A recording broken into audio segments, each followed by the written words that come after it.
রব্বুল আলামিন বলেন লা ইয়ানালাল্লাহা লুহুমুহা ওয়ালা দিমাউহা ওয়ালাকিন ইয়ানালুহুত তাকওয়া মিনকুম।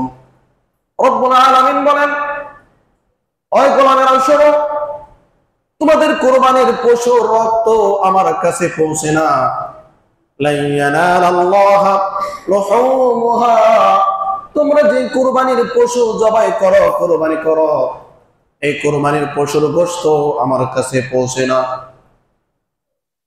ওয়ালা দিমাউহা, এই পশুর রক্ত আমার কাছে পৌঁছে না। তাহলে রব্বুল আলামিনের কাছে প্রশ্ন, রব্বুল আলামিন আপনার কাছে কুরবানির পশু পৌঁছে না, কুরবানির পশুর রক্ত পৌঁছে না, তাহলে আপনার কাছে কি পৌঁছে?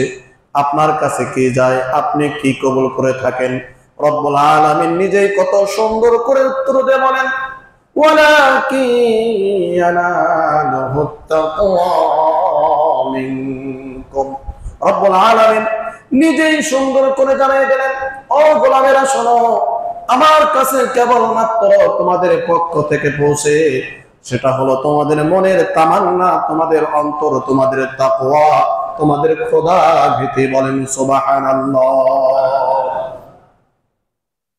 তাহলে কুরবানির সর্বোত্তম সর্বশ্রেষ্ঠ একটা শিক্ষা আমরা পাইলাম। রব্বুল আলামিন বলেন, বান্দারে তোমরা যে কুরবানির পশু কুরবানি করো, এই কুরবানির পশুর গোশত কিন্তু আমার কাছে পৌঁছে না, এর রক্ত কিন্তু আমার কাছে পৌঁছে না, কেবলমাত্র আমার কাছে পৌঁছে তোমাদের তাকওয়া, তোমাদের দিলের নিয়ত, তোমাদের অন্তরের খাঁটি নিয়তটাই আমার কাছে পৌঁছে যায়। বলেন সুবহানাল্লাহ।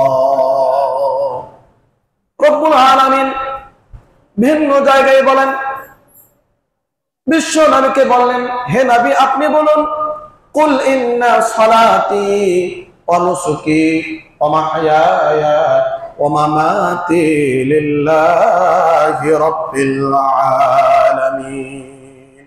রব্বুল আলামিন বলে দিলেন, হাবিব আপনি বলুন, ইন্না সালাতি, নিশ্চয় আমার নামাজ, ওয়া নুসুকি, এবং আমার কুরবানি, ওয়া মাহইয়ায়া, আমার জীবন, ওয়া মামাতি, আমার মৃত্যু, লিল্লাহি রাব্বিল আলামিন।